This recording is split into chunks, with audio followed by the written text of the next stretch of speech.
Pengantin Pengganti episode 11 dan 12.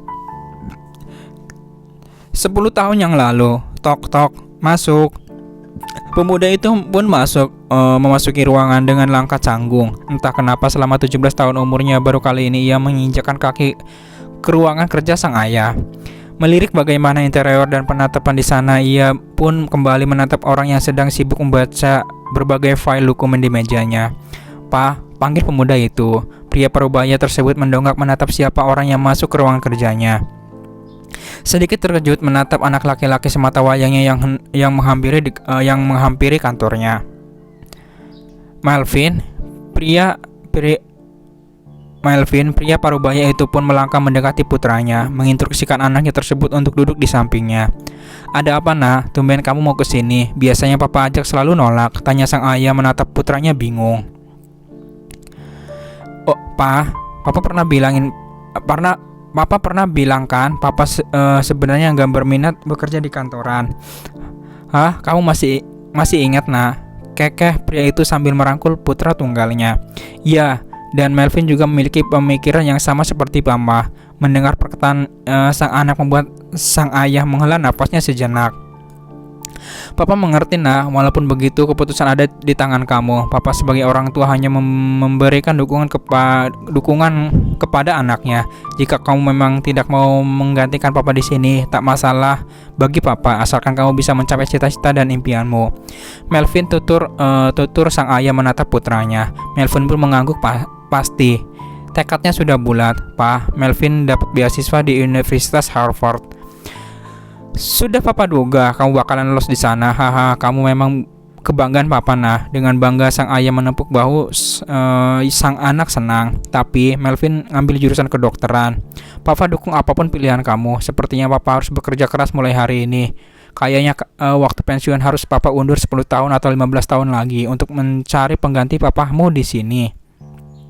"Maafin Melvin ya, Pak," sesal sang anak sedih menundukkan kepalanya. "Tak ada yang perlu dimaafkan Melvin. Papa dukung kamu. Setidaknya jika Papa sakit-sakitan saat tua nanti, ada kamu yang merawat Papa." Kekeh sang ayah menatap putranya jenaka. Kebahagiaan sang anak adalah kebahagiaan orang tuanya juga, bukan? "Sekarang usia kamu 17 tahun. Papa harap kamu lulus di Harvard segera mungkin. Papa percaya kamu bisa bawa gelar yang membuat orang tuamu ini bangga, Nak." "Pasti, Pak," Melvin janji. "Ah ya, kapan kamu berangkat ke sana? Mama sudah tahu. Besok, Pak. Kalau tentang Mama, biar Papa yang urus mamamu yang keras kepala itu. Semuanya beres kalau ada Papa." "Ah, putra Papa ternyata sudah besar sekarang. Hati-hati di sana. Jangan pacar-pacaran dulu. Raih cita-cita dan impian kamu. Walau wanita di sana cantik-cantik, Papa nggak setuju anak Papa nikah sama bule. Nggak baik." "Papa kan juga boleh," balas Melvin terkekeh. "Ais, itu beda, nah. Bule cewek kagak baik-baik, udah ternoda duluan. Sebaik-baik perempuan yang dapat menjaga kesucian yang terbaik seperti mama kamu." "Iya, Pak," Melvin ngerti. "Jangan tebar pesona di sana. Papa takut kamu bakalan manfaatin tampang kamu ini yang mewarisi papamu untuk menjerat wanita." "Hahaha, Papa ada-ada aja. Melvin bakalan jadi cowok baik-baik di sana. No pacaran, no tebar pesona. Bagusnya ntar Melvin nyamar jadi anak culun aja." "Jangan, ntar malah dibully lagi."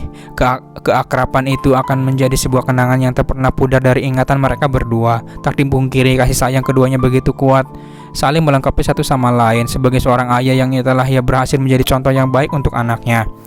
"Hati-hati ya anak di sana. Kalau liburan kamu pulang ke Indonesia ya, jangan jadi anak durhaka loh." "Ais, Pak, jangan bercanda deh. Mama sedih ini melepas anak semata wayangnya pergi merantau jauh lagi. Mama yang tegar dong, kan masih bisa telepon-teleponan nanti. Melvin juga bakalan pulang kalau libur semester," balas Melvin menghibur ibunya. "Janji ya, Mama tunggu kamu di rumah sayang. Cepat lulus dan cepat pulang, oke? Jangan bikin Mama kecewa." "Ma, jangan banyak nuntut begitu, ntar anak kita jadi stres." "Iya, Pak, anakku ini tuh pinter, kan sama kayak mamanya." "Anakku juga, Ma. Kayaknya pesawat Melvin bakalan berangkat deh. Melvin pergi dulu ya. Jaga diri kalian baik-baik. Tunggu Melvin bawa gelar dokter ahli bedah terbaik." "Pasti, Nak. Pasti kami akan menantimu." 1 minggu, 5 minggu, 1 bulan, 5 bulan. Waktu berjalan begitu cepat. Tet. "Assalamualaikum, Ma." Nak, papamu. Kamu pulang sekarang ya, nak? Mama nggak kuat. Halo, ma. Akhirnya yang ia takutkan pun terjadi. Sang penuntun kini telah pergi jauh meninggalkan beribu kenangan yang tak akan pernah tergantikan oleh apapun. Gundukan tanah merah di depannya telah berhasil menelan sang ayah di sana. Matanya memerah menantangis yang begitu memilukan. Ia tahu pria sejati tak akan pernah menangis, tapi ini begitu menyakitkan. Melvin hanya menatap nanar kuburan sang ayah sambil mengempalkan tangannya di atas tanah merah itu. Inilah yang paling ia takutkan, kepergian. "Pak, kenapa papa pergi begitu cepat?" Bahkan saat Melvin belum membawa gelar yang papa minta. "Maafin Melvin, Pak," berusaha tegar, namun apa daya ia tak sekuat seperti hero yang selalu sang ayah ceritakan kepadanya. Ia juga manusia, punya titik di mana ia akan terjatuh. "Pak, Melvin akan mencari siapa manusia busuk yang menyabotase ini semua," Melvin janji. Pandangannya mengarah ke langit siang begitu gelap, seperti suasana hatinya yang mendung. Hujan pun mulai turun begitu lebat, menyisakan dirinya yang masih menatap batu nisan sang ayah. Semua orang telah pergi, sang mama pun bahkan tak kuat untuk melihat saat penguburan jenazah sang suami yang telah tiada. Melvin janji, Pak, Melvin bakalan buat dia menyesal dan mati dengan perlahan. Desis pemuda itu geram.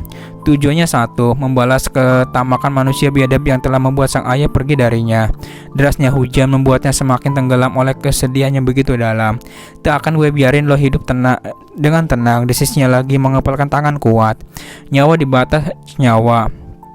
Derasnya hujan semakin bertambah. Bahkan guntur pun terdengar memekakan telinga. "Tuan muda, ayah Tuan telah menyelamatkan seorang anak perempuan di saat itu berada di lift yang sama dengan ayah Tuan saat kebakaran," kata laki-laki berpakaian jas hitam itu memayungi tuannya. "Di mana perempuan itu? Dia sepertinya tidak menghadiri pemakaman Tuan. Juga saya tidak melihat satupun keluarganya di sini," balas laki-laki itu cepat. Perempuan tak tahu diuntung, desisnya geram menatap nanar batu nisan sang ayah yang telah berkorban menyelamatkan nyawa seseorang yang tak tahu terima kasih. Cari tahu tentang perempuan itu dan terus selidiki sebab kebakaran dan rusaknya lift saat kebakaran. Saya yakin ada dalang di balik ini semua. Baik Tuan, tetap kirimkan informasi tentang itu. Jangan ada yang terlewat satupun. Ya Tuhan, dan pastikan ibu saya tidak mengetahui adanya sabotase dari kematian ayah saya. Saya tidak mau melihat ibu saya menyimpan dendam nantinya. Cukup saya yang akan membalas perbuatan manusia biadab itu. Baik Tuan, saya akan memastikan itu semua. Anak buah saya sudah mendapatkan informasi tentang anak perempuan itu. Ia berasal dari keluarga Mikael, Tuan. Keluarga Mikael. Ya, saat itu kebetulan perusahaan Mikael menghadiri rapat bersama ayah Anda. Dan saat itu pula kebakaran mulai terjadi. Lalu kenapa anak perempuan itu bisa bersama ayah saya saat kejadian? Saya kurang tahu Tuan, tapi saat rapat selesai saya tidak melihat Bapak Mikael di sana, hanya putrinya yang berada di dekat ayah Anda. Sebuah senyuman tipis melengkung indah di bibir pemuda berambut coklat itu. Sebuah seringaian. Jadi tersangka utama untuk saat ini jatuh pada mereka. Ya Tuan, tapi saya masih menyelidikinya karena ada kejanggalan saat kejadian. Saya mengerti berapa usia anak perempuan itu. Saya rasa 9 atau 10 tahun Tuan. Baiklah, tetap selidiki dan jangan sampai ada yang tahu tentang hal ini. Baik Tuan. Baiklah, Melvin gak tahu apa dan kenapa Papa menyelamatkan anak perempuan itu. Tapi Melvin gak terima jika dialah yang membuat Papa terbaring sendiri di sini, Pak. Melvin benci jika orang yang tak tahu berterima kasih, mengorbankan Papa bahkan tidak dihargai. Kenapa, Pak? Kebaikan Papa bahkan sama sekali tak dianggap. Lihatlah, bahkan keluarga bocah itu pun satu pun tak menampakkan diri di saat Papa dikuburkan. Melvin akan buat mereka bersujud mengucapkan terima kasih, bahkan meminta belas kasihan nantinya.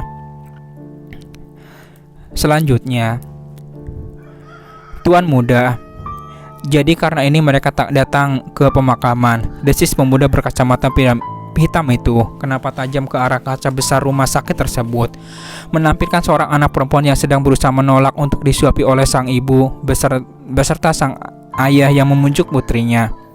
Ya Tuan, anak kecil itu harus dirawat di sini karena mengalami trauma.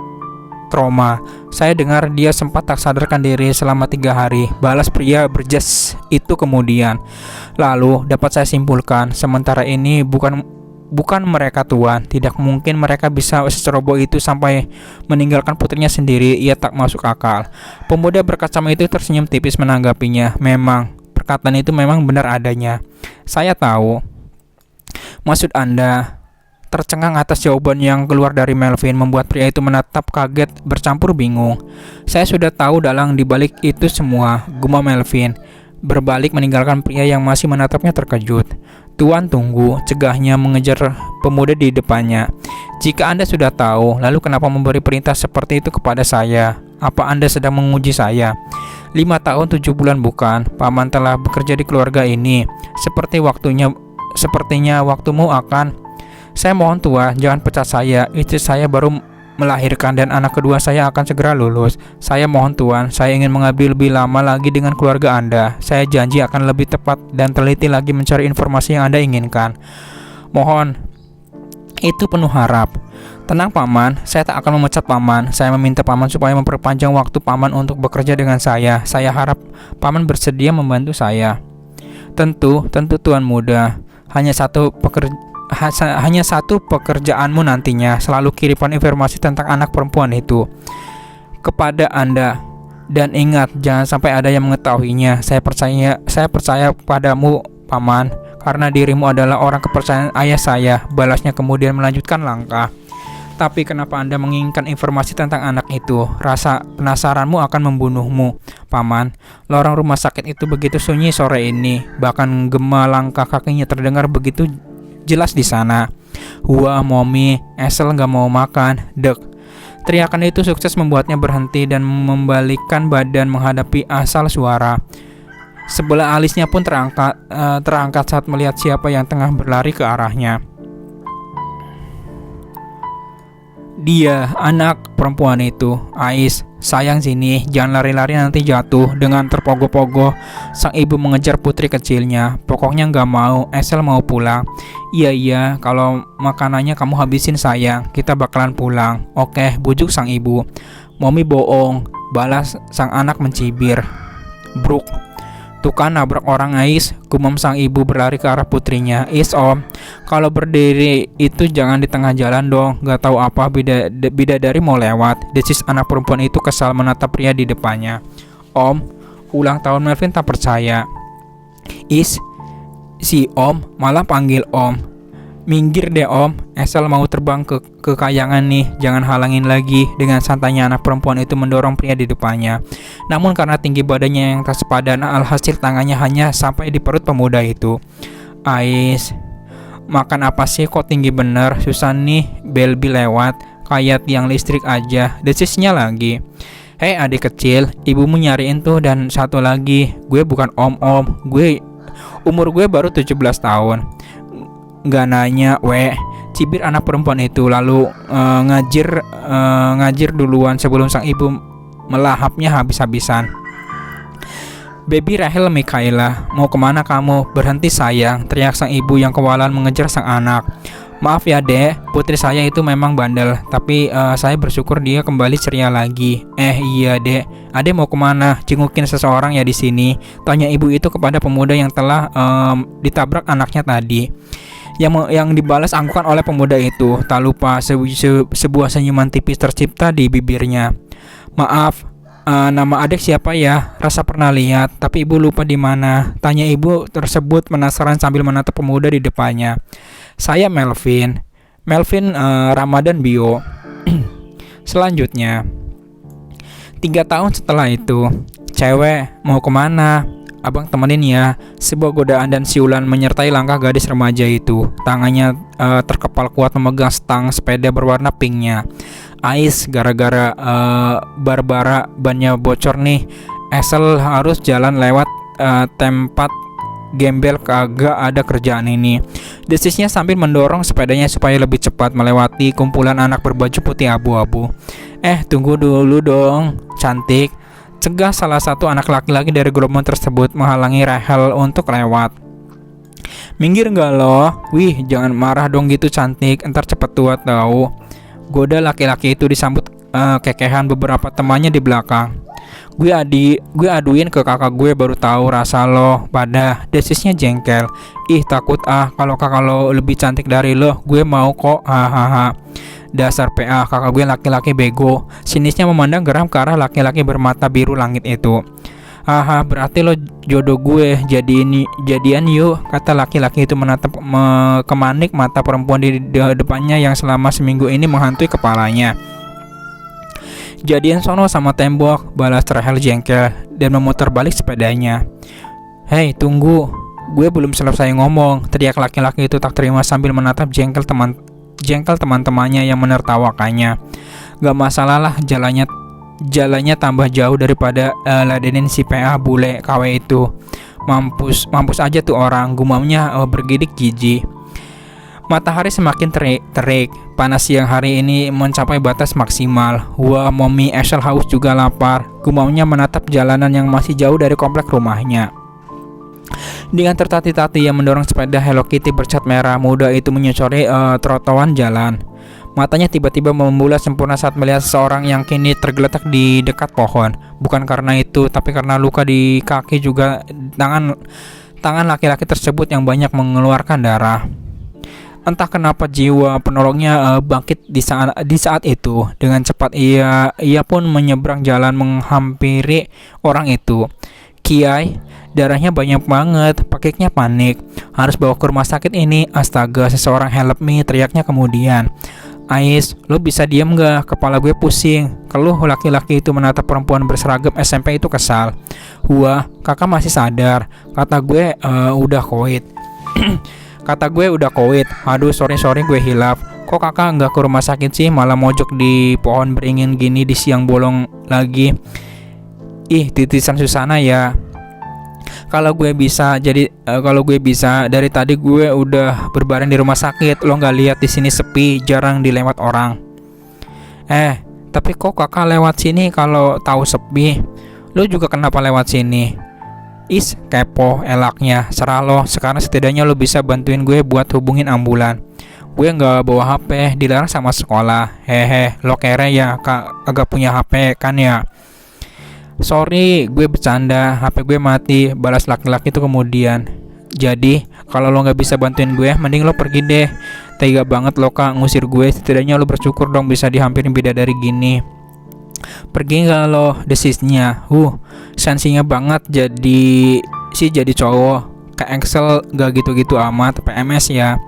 Pergi atau gue lempar. Oke, kayaknya bantuan malaikat tanpa sayap tak diperlukan di sini. Lebih baik bidadari pergi dulu, bye. Dengan tampak kesal Rahel mendorong sepedanya kembali.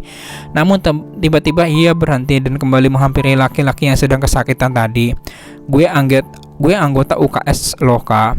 Gini, Excel bisa obatin, walau nggak sehebat dokter, tapi kan buat pertolongan pertama.